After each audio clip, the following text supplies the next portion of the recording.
গ্যাম্বা the actual place. যদি এটা ইংলিশে আমি একটা আলোচনা করে নেই, গ্যাম্বা বা জ্ঞান বা is a Japanese term which means the actual place. This actual place refer production floor in Toyota production system concept. Gamba is go to actual place and spend time on the place where real action occur and by first person observation and by talk with plant floor employee. যদি এটা বাংলা বিশ্লেষণ করা হয় তাহলে কি দ্বারা আমি সেটা একটু আলোচনা করি। গ্যাম্বা বা জ্ঞানবা একটি জাপানি শব্দ যার অর্থ প্রকৃতি স্থান। এই প্রকৃতি জায়গাটি টয়োটা প্রোডাকশন সিস্টেমের ধারণা উৎপাদন ফ্লোরের নির্দেশনা করে। গ্যাম্বা হলো আসল জায়গায় যাওয়া, সেই জায়গায় সময় কাটানোর, সেখানে সত্যিকারের ক্রিয়া কি ঘটেছে এবং প্রথম ব্যক্তি পর্যবেক্ষণের মাধ্যমে এবং প্লান্ট ফ্লোরের কর্মীদের সাথে কথা বলা, এটা হচ্ছে গ্যাম্বা।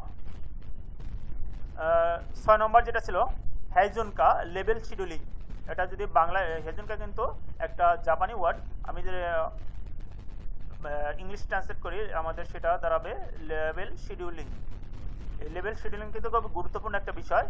হেইজুনকা is a Japanese term called smoothing and levelling production or demand. Heizunka is a production scheduling that purposely production is much smaller batch by sequence mixing production variant with the same process. দেখি আমি বাংলাতে এটা বিশ্লেষণ করলে কি দাঁড়ায়। হেইজুনকা একটি জাপানি শব্দ যার মসৃণ করা এবং সমতল উৎপাদন এবং চাহিদা বলা হয়। হেইজুনকা হলো প্রোডাকশন শিডিউলিং যেটি উদ্দেশ্য প্রণোদিতভাবে অনেক ছোট ব্যাচ উৎপাদন করা হয় সিকোয়েন্সিংয়ে, একই প্রক্রিয়ার মধ্যে পণ্যর বৈপ্লবিক মিশ্রণ করে। হেইজুনকা সম্পর্কে আমরা জানলাম। এখন হোসেন কর্নি, এটা কিন্তু জাপানি টার্ম, যদি ইংলিশে ট্রান্সলেট করা হয় পলিসি ডেভেলপমেন্ট। এই পলিসি ডেভেলপমেন্ট আসলে খুবই গুরুত্বপূর্ণ একটা বিষয়। মিডল ম্যানেজমেন্টকে নিয়ে একটা পলিসি ডেভেলপমেন্ট করা হয়, সেটাই আমি দেখি বা ইংলিশে একটু এটা দেখে আসি আলোচনাটা। Hossain Carney align the goal of company with the plan of middle management and the work perform on the plant floor. Hossain Carney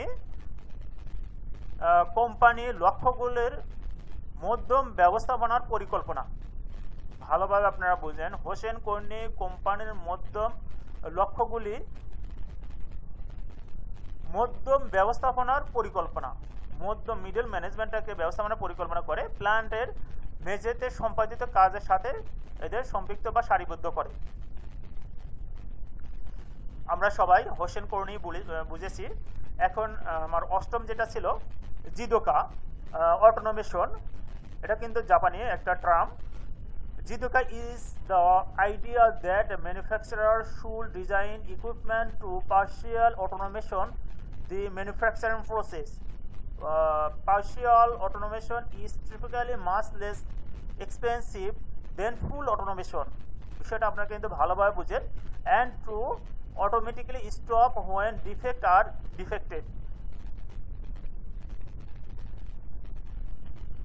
যদি এটা বাংলা বিশ্লেষণ করা হয় তাহলে কি দাঁড়ায়, জিদোকা হলো এই ধারণা যে নির্মাতাদের আংশিকভাবে উৎপাদনের প্রক্রিয়া স্বয়ংক্রিয় করার জন্য সরঞ্জাম ডিজাইন করা উচিত।